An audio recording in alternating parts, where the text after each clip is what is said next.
ազգային ժողովի մեծարգո նախագահ, մեծարգո փոխնախագահներ, ազգային ժողովի ֆինանսավարական եւ բյուջետային մշտական հարցերի մշտական հանձնաժողովի հարգելի նախագահ, մշտական հանձնաժողովների նախագահներ, ազգային ժողովի պատգամավորներ, կառավարության հարգելի անդամներ, սկսում ենք 2019 թվականի Հայաստանի Հանրապետության պետական բյուջեի կատարման հաշվետվության խորհրդարանական քննարկումները եւ ես ուզում եմ արձանագրել, որ 2019 թվականը բյուջետային առումով պատմական տարի էր Հայաստանի Հանրապետության համար, որովհետեւ Հայաստանի Հանրապետության կառավարությանը հաջողվեց ի սկզբանե նախատեսվածից 104 միլիարդ դրամ ավել հարկային եկամուտներ գեներացնել, ընդ որում այդ գումարներից 62 միլիարդ դրամը դարձան պետական բյուջեի եկամուտներ, իսկ 42 միլիարդ դրամի չափով մոտավորապես վերադարձվեց ավելացված արժեքի հարկի պարտքը, դեբետը, որը ձևավորվել էր մինչև 2017 թվականի հունվարի 1-ը եւ սա կարծում եմ պատմական իրադարձություն էր Արդեն հայտնի է, որ 19 թվականին արձանագրվել է վերջին առնվազն 12 տարվա համար աննախադեպ 7.6% տնտեսական աճ, ունեցել ենք հարկեր հնա 22.35% ցուցանիշ, որը 1.6%-ային կետով գերազանցում է կանխատեսված եւ 1.4%-ային կետով 2018 թվականի համապատասխան ցուցանիշը Եվ քանի որ այնպես ստացվեց, որ այս բյուջեի կատարողականը քննարկում ենք պետական եկամուտների կոմիտեի նախագահ Դավիթ Անանյանի հրաժարականի պայմաններում եւ քանի որ պարոն Անանյանը լքելու է այդ պաշտոնը, ես ուզում եմ օգտվելով առիթից հայտնել շնորհակալություն նրան այս ընթացքում կատարված աշխատանքների համար, արձանագրելով նաեւ որ այս կարծում եմ նաև պետական եկամուտների կոմիտեում եւ ընդհանրապես համակարգում փոփոխություններ, նոր փոփոխություններ կլինեն առաջիկայում եւ հույս ունենք, որ բովանդակային այն փոփոխությունները, որոնք սկսվել են պարոն Անանյանի պաշտոնավարման ժամանակաշրջանում, այդ փոփոխությունները ավելի կխորանան եւ ընդգրկուն կդառնան։ Հարգելի գործընկերներ, ես խոսեցի բյուջետային պատմական տարվա մասին եւ երեք երբ պատրաստվում էի այսօրվա ելույթին արձանագրեցի, որ մեր կառավարությունը առայժմ ոչ պատմական տարի ունենալու բախտ չի ունեցել կամ ավելի ճիշտ կարող ենք արձանագրել, որ մեր կառավարությունը բախտ է ունեցել եւ կամ վայելում է պատմական տարիներում գործելու կամ պատմական տարիներ իրագործելու հնարավորությունը 2018 թվականը պատմական էր Հայաստանում տեղի ունեցած ոչ բռնի թավշյա ժողովրդական հեղափոխության եւ որ կարեւոր է Հայաստանի պատմության մեջ իր ժողովրդավարության մակարդակով աննախադեպ խորհրդարանական ընտրություններով 2019 պատմական էր տնտեսական ակտիվության ցուցանիշներով եւ տնտեսության զարգացման գործում քաղաքացու եւ անհատի դերի մասնակցությամբ 2020 թվականը առնվազն պատմական է կորոնավիրուսի համաճարակի բերումով եւ պարզ է որ այս տարի մենք տնտեսական որոշակի խնդիրներ ունենալու ենք պարզ է որ մենք այս տարի ունենալու ենք խնդիրներ համաճարակային առումով եւ ունենք բայց ես խորհուրդ կտայի որ մենք չշտապենք հետեւություններ անել այս առումով թե ինչպիսին կլինի 2020 թվականը որովհետեւ կարծում եմ որ կորոնավիրուսի այս ժամանակաշրջանը նոր է սկսվել դեռ անհայտ է թե ինչքան այն կտևի եւ արդյունքները եւ նույնիսկ կորուստները ամփոփելու համար վաղ է բայց ես ուզում եմ կրկին վերադառնալ եւ բյուջեի կատարողականի քննարկման համատեքստում վերադառնալ ի սկզբանե մեր որդեգրած կոնցեպցիային, որը մենք անվանում ենք ճգնաժամը որպես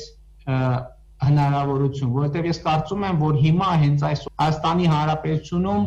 խորը վերագնահատման process է տեղի ունենում եւ այդ խորը վերագնահատման process-ը կապված է պետական կարգի եւ անհատի փոխհարաբերություններ այսօր մենք առերեսվում ենք տեսնում ենք հետազոտում ենք անհատի եւ պետական կարգի մեզնից յուրաքանչյուրի եւ պետական կարգի հարաբերությունները եւ ըստ էության գալիս ենք մի հետեւյալ հարցի առաջ ենք կանգնում ինչպես ենք մենք ընկալում մեր պետությունը եւ մեր պետականությունը արդյոք մենք մեր պետությունը եւ պետականությունը ընկալում ենք պատմության դասագրքերում ձևակերպված պետությունը որպես բռնության գործիք բանաձևով թե այնուամենայնիվ մենք մեր ազգային պետությունը Հայաստանի Հանրապետությունը դիտարկում եւ ընկալում ենք որպես պետություն ունենալու մեր կամքի արտահայտություն սա շատ կարևոր եւ հայեցակարգային հարց է եւ կարծում եմ որ հիմա այս կորոնավիրուսի համաճարակի արդյունքում հետևանքով բայց արդյունքում մենք պիտի վերագնահատենք պետական կարգի եւ անհատի հարաբերությունները որովհետեւ հին ընկալմամբ օրենքները գրում են իշխողները որպեսզի մեզ քաղաքացիներից պահեն իրենց հսկողության տակ նոր ընկալմամբ պետք է լինի որ օրենքները ստեղծում ենք մենք բոլորս որպես համակեցության կանոնների ամբողջություն որպես պայմանավորվածություն թե ինչպես ենք մենք ապրելու եւ հարաբերվելու իրար հետ եւ պարզ է երբ ասում եմ օրենքները ստեղծում ենք մենք բոլորս նկատի ունեմ այն ինստիտուցիոնալ աստիճանների միջոցով որոնք ձևավորվում են մեր ազատ կամ արտահայտության միջոցով ժողովուրդը ազատ կամքով ընտրում է խորհրդարանը ձևավորում է օրենքներ կառավարությունը կյանքի է կոչում այդ օրենքները եւ ես ուզում եմ հավատալ որ հիմա Հայաստանում կրկին հեղափոխական ժամանակներ են որովհետեւ 2018 թվականի հեղափոխության ժամանակ մենք վերագնահատեցինք վերափոխեցինք մեր հարաբերությունները մեր ազատությունների եւ իրավունքների նկատմամբ կորոնավիրուսային ժամանակաշրջանում մենք պետք է վերագնահատենք մեր վերաբերմունքը կարգապահության եւ ընդհանրապես մեր քաղաքացիական պարտականությունների նկատմամբ եւ այս առումով պետական բյուջեն ունի առանձնահատուկ նշանակություն եւ պետական բյուջեի քաղաքական եւ քաղաքացիական ընկալումը ունի առանձնահատուկ նշանակություն ես այսօր չեմ ուզում բյուջեի թվային տրամաբանության եւ ցուցանիշների վրա շատ կենտրոնանալ որովհետեւ բազմիցս արդեն այդ խորհրդարանի ամբիոնից առիթներ ունեցել եմ այդ մասին եւ մանավանդ մեր կառավարության անդամները գերատեսչությունների ղեկավարները ցուցանիշները կներկայացնեն ես ուզում եմ ընկալել ես ուզում եմ խոսել բյուջեի քաղաքական եւ քաղաքացիական կոնտեքստի մասին ուզում եմ հավատալ որ մենք ունենք բյուջեի հին ընկալում ունենք եւ պետք է հիմա ձևավորենք բյուջեի նոր ընկալում հին ընկալումը հետեւյալն է մարդկանց ընկալումը բյուջեն ընդունում են իշխողները որպեսզի մեր աշխատած փողի մի մասը տանեն որպեսզի մեզ թալանեն որպեսզի մեր ձեռքից վերցնեն բյուջեի նոր ընկալումը պետք է լինի հետեւյալը որ պետական բյուջեն մեր ընդհանուր դրամապանակն է որը մենք ձևավորում ենք միասին մեր ընդհանուր կարիքները հոգալու համար եւ իմ կարծիքով բյուջեի հին եւ նոր ընկալումների բանաձևը հստակ այն սահմանն է որը բաժանում է պետական ժողովրդից ոչ պետական ժողովրդին ոչ պետական ժողովրդից կամ պետականության ունեցող պետականության կամք ունեցող ժողովրդին պետականություն չունեցող եւ պետականության կամք չունեցող ժողովրդից եւ ես համոզված եմ որ մենք իհարկե գնում ենք այս ճանապարհով եւ այս համատեքստում ուզում եմ ասել որ ինչքան էլ 2019 թվականը ես գնահատեմ բյուջեի առումով պատմական կոնկրետ թվային ցուցանիշների վրա հիմնված մենք բոլորս պետք է նաև արձանագրենք որ այնուամենայնիվ 2019 թվականին մենք չենք հավաքագրել այն ամբողջ պոտենցիալը կամ բյուջե չենք մուտքագրել այն ամբողջ պոտենցիալը որ տեսականորեն եւ իրականում գոյություն ունի ամենատարբեր հաշվարկներով Հայաստանում հսկայական ստվերային տնտեսություն գոյություն ունի եւ նույնիսկ որոշ գնահատականներ կան, որ բյուջեի պոտենցիալը, հավաքագրման պոտենցիալը կարող էր ավել լինել մինչև օրինակ 400 միլիարդ դրամի։ Եվ ըստ էության ես կարծում եմ, որ այստեղ հենց մտածողության փոփոխությունն է, վարչարարությունը իհարկե շատ կարևոր է։ Կարգապահությունը նույնպես շատ կարևոր է, բայց ես ուզում եմ ընդգծել մեր գաղափարախոսությունը։ Իմ անձնական ընկալումը, որ կարգապահությունը ոչ թե պիտի լինի ուժային գործադրման եւ հարկադրանքի արդյունք, չնայած ակնհայտ է, որ որոշ դեպքերում եւ որոշ հատվածով այս հարկադրման գործիքը անխուսափելի է, բայց հոգեբանական եւ փիլիսոփայական առումով պետական ժողովրդի համար կարգապահությունը, այդ թվում բյուջետային կարգապահությունը պետք է լինի քաղաքացու պետություն ունենալու կամքի արտահայտություն, որովհետև ելի եմ ասում ինչ է պետական բյուջե։ Պետական բյուջեն անվտանգություն է։ Հայաստանի Հանրապետության քաղաքացիները չեն կարող յուրաքանչյուրը իր համար, իր ընտանիքի համար առանձին վերցրած անվտանգություն կառուցել։ Դրա համար մենք վճարում ենք կատարում պետական բյուջե, որպեսզի մենք իրար հետ ապահովենք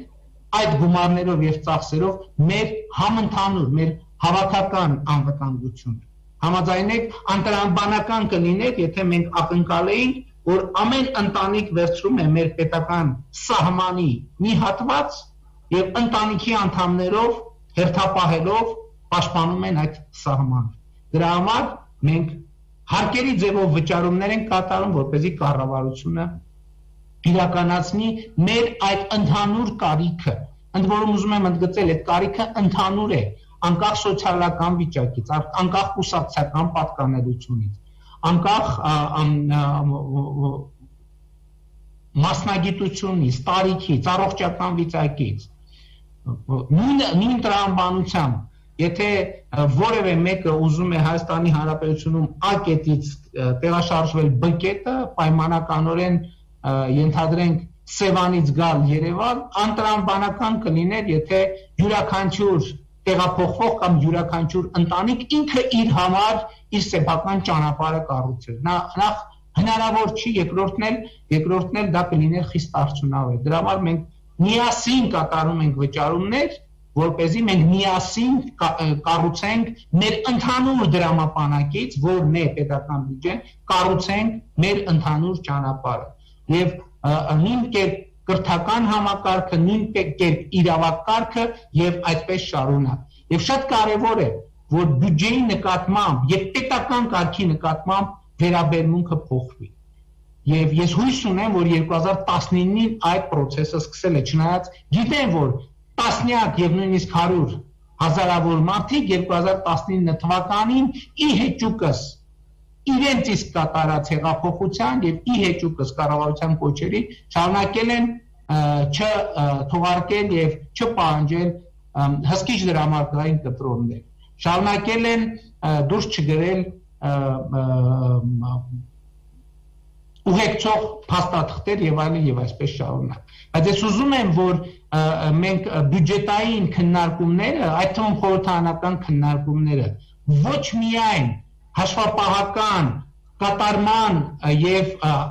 մուտքերի եւ ծախսերի տրամաբանության մեջ նայենք, այլև դիտարկենք շատ կարևոր քաղաքական կոնտեքստում, որովհետեւ բյուջեն եւ բյուջեի նկատմամբ վերաբերմունքը ինձ համար հետեւյալ հարցի պատասխանն է. հայ ժողովուրդը, Հայաստանի Հանրապետության քաղաքացիները ունեն արդյոք կամք պետականություն ունենալու, որովհետեւ պետական բյուջեն Հայաստանի Հանրապետության պետականության ողնաշարն է մի կողմից եւ բյուջեի նկատմամբ պարտավորությունների կատարումը Հայաստանի Հանրապետության քաղաքացու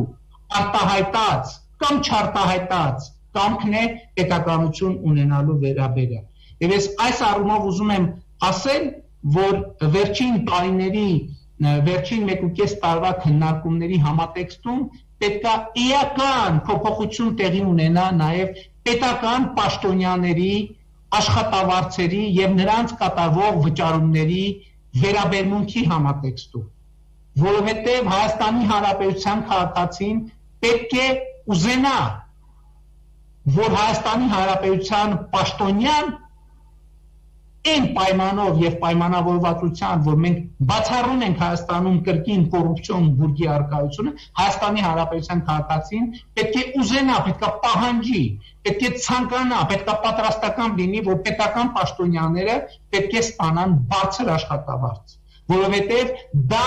արտահայտությունն է նույնպես պետականություն ունենալու կամքի, որովհետեւ ես այդ օրինակը մի անգամ եմ բերել, շատ կարևոր է արձանագրել, մենք մեր ընտանիքի կարիքները հոգալիս, ինչ ենք ուզում ենք, որ դրանով զբաղվի լավ բժիշկ, թե ուզում ենք դրանով զբաղվի վատ բժիշկ։ Մենք մեր ընտանիքի տեղափոխման հարցերը լուծելիս ուզում ենք, որ մեզ տեղափոխի լավ վարորդ, թե մենք ուզում ենք տեղափոխի վատ վարորդ։ Մենք մեր ընտանիքի շինարարական կարիքները հոգալիս ուզում ենք դա անի լավ արհեստավոր, թե ուզում ենք դա անի վատ արհեստավոր, եւ մենք բազմից համոզված ենք, մենք տներում, ես օրինակ բազմիցս ականատես եմ եղել դրան եւ գիտեմ սեփական փորձից, եւ որ մեր տանը ամենափոքր կենցաղային կարիքը լուծելու խնդիր կա, եւ երբ որ մենք շուկայից, աշխատաշուկայից վարձում ենք հնարավոր ամենաէժան տարբերակով աշխատուժը եւ աշխատողին, այդ նույն վերանորոգման կարիքների վրա ի վերջո մի տարվա կտրվածքով մենք ավելին ենք վճարում, քան եթե մենք միանգամից որոշեինք, որ դրա համար պետք է ձեռք բերենք որակյալ ապրանք, որակյալ ծառայություն եւ ի վերջո որակյալ վերահսկողություն իրականացնենք դրա նկատմամբ։ Եվ ես ելի ուզում եմ ընդգծել, շատ կարեւոր է սա պետականություն ունենալու կամքի արտահայտություն է, որտեղ սա ուղերձ է պարունակում իր մեջ, որովհետև այն ենթադրենք 1 միլիարդ դրամը օրինակ, որով պիտի ֆինանսավորվի օրինակ պետական բարձրաստիճան պաշտոնյաների, դատավորների աշխատավարձը, դատավորների առանձնահատուկ նշումը։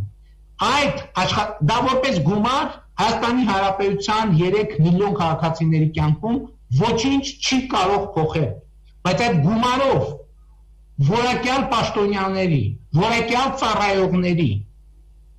վարձելը եւ ներգրավելը Հայաստանի Հանրապետության քաղաքացիների կյանքում շատ էական բաներ կարող է փոխել։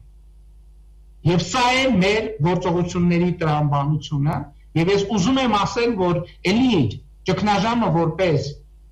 հնարավորություն մենք այսօր բարեփոխումների իրոք իմ համոզմունքն այն է, որ հիմա բարեփոխումների ամենալավ շրջանը, որովհետեւ մենք տնտեսական եւ մյուս առումներով այլևս կորցնելու որևէ բան չունենք։ 2019 թվականին մենք շատ զգուշ էինք, մենք ուզում էինք այնպես անել, որ տնտեսական դինամիկան որևէ կերպ մենք կենտրոնացած էինք տնտեսական աճ, ակտիվություն, եկամուտներ ցույց տալու եւ ունենալու վրա։ Բայց հիմա մենք վիճակում ենք, որ կորցնելու բան չունենք, ավելի ճիշտ մեր այսօրը կորսված է, մենք պետք է մտածենք վաղվա մասին։ Եվ այս առումով մեր պետականության ունենալու կամքի արտահայտություն պետք է դառնա այն բարեփոխումների նկատմամբ վերաբերմունքը, որ կառավարությունը այսօր ձեռնարկում է։ Խոսքը մասնավորապես գույքահարկի համակարգի փոփոխության մասին է, խոսքը համատարած եկամտահարկի փոփոխության մասին է, խոսքը առաջիկայում կլինի կանխիկի կրճատման փոփոխության մասին, որովհետև գույքահարկի հետ կապված կա շատ կարևոր մի փիլիսոփայական փոփոխություն։ Դուք գիտեք, որ Հայաստանի Հանրապետությունում կար կարգավորում, որ 3 միլիոն դրամից պակաս արժեք ունեցող գույքը չի հարկվում գույքահարկով։ Մենք փոխում ենք, առաջարկում ենք փոխել այս համակարգը, որովհետև ասում ենք, որ պետության եւ քաղաքացու հարաբերությունները շատ կարևոր են այս առումով, որովհետև այն քաղաքացին, որը նույնիսկ 3 միլիոն դրամից պակաս արժեքով գույք ունի, միևնույնն է ինքն էլ պիտի արտահայտի պետություն ունենալու իր կամքը։ Թող նրա համար ինքը վճարի տարին 100 ուշադրություն եւ գործնականում էլ այդպես է լինելու։ Թող վճարի տարին 100 դրամ, թող վճարի տարին, ոչ թե ամիսը, ոչ թե օրը, այդ տարին 200 կամ 300 դրամ։ Այդ 300 դրամը, որ ինքը պահեց իրեն, որից հիմա մենք իրեն 30 տարի ազատել ենք։ Այդ մարդու կյանքում որևէ բան փոխել է այդ 300 դրամը։ Չի փոխել, բայց պետության կյանքում այդ 300 դրամը շատ բան է փոխում։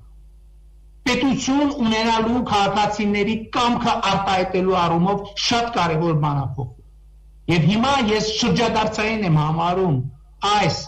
հարկային համակարգերի փոփոխությունների հետ կապված քննարկումները հենց այս առումով։ Ես այն օրը կառավարությունում քննարկման ժամանակ ասել եմ հետևյալը եւ ուզում եմ հիմա հրապարակային էլ ասել։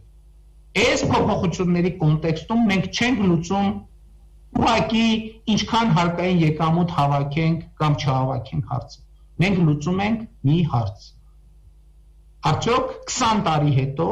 Հայաստանի Հանրապետությունը գոյություն է ունենալու որպես ինքնիշխան, ազատ, ժողովրդավարական պետություն։ Իմ ասածը թող չափազանցություն չհնչի, բայց գույքահարկի համատարած եկամուտների համատարած համընդհանուր հայտարարագրման եւ հարկային Նիշարկային փոփոխություններով մենք ֆիսկալ կամ ոչ ֆիսկալ հարց չենք լուծում։ Մենք լուծում ենք քաղաքական եւ փիլիսոփայական հարց։ Մենք լուծում ենք մի հարց. 20 տարի հետո Հայաստանի Հանրապետությունը որպես պետություն գոյություն ունենալու է թե չէ։ Որտեղ այն 300 դրամը տարեկան, որ պիտի վճարի այն քաղաքացին, որը ունի 3 միլիոն դրամից պակաս արժեքով անշարժ գույք, այդ 300 դրամը անգամներով ուժեղացնելու է Հայաստանի Հանրապետության անվտանգությունը։ Անգամներով է ուժեղացնելու, որովհետև ոչ միայն ֆիզիկական առումով, այլև հոգեբանական առումով, այլև պետականության կառուցվածքի առումով, այլև պետականության ուժեղության առումով։ Եվ ես ուզում եմ, որ մեր բյուջետային քննարկումներում այս սեգմենտ, այս կոմպոնենտը սրանից հետո մշտապես ներկա լինի նաև հարկային համակարգի փոփոխությունների քննարկումների։ Այսքանն է ուզում ասել հարգելի գործընկերներ եւ շնորհակալություն հայտնելով այս հնարավորության համար ուզում եմ նաեւ ձեզ հաջողություն մաղթել արդյունավետ քննարկումներ ազգային ժողովի մշտական հանձնաժողովներում եւ կառավարության ներկայացուցիչները վարչապետին ենթակա մարմինների ղեկավարները, գերատեսչությունների ղեկավարները կներկայանան հանձնաժողովներ, ինչպես կարգն է եւ կպատասխանեն ձեր բոլոր հարցերին։ Շնորհակալ եմ։ Շնորհակալություն նաև ձեզ, պարոն վարչապետ, եւ օգտվելով հնարավորությունից թույլ տվեք ազգային ժողովի անունից ձեզ, ձեր ընտանիքին, ձեր հրաշալի դուստրերին առողջություն, շուտապույտ ապակինում մաղթել, ինչպես նաև մեր բոլոր այն հայրենակիցներին, ովքեր այս օրերին բժիշկների աջակցությամբ պայքարում են կորոնավիրուսից բուժվելու համար։ Առողջ եղեք։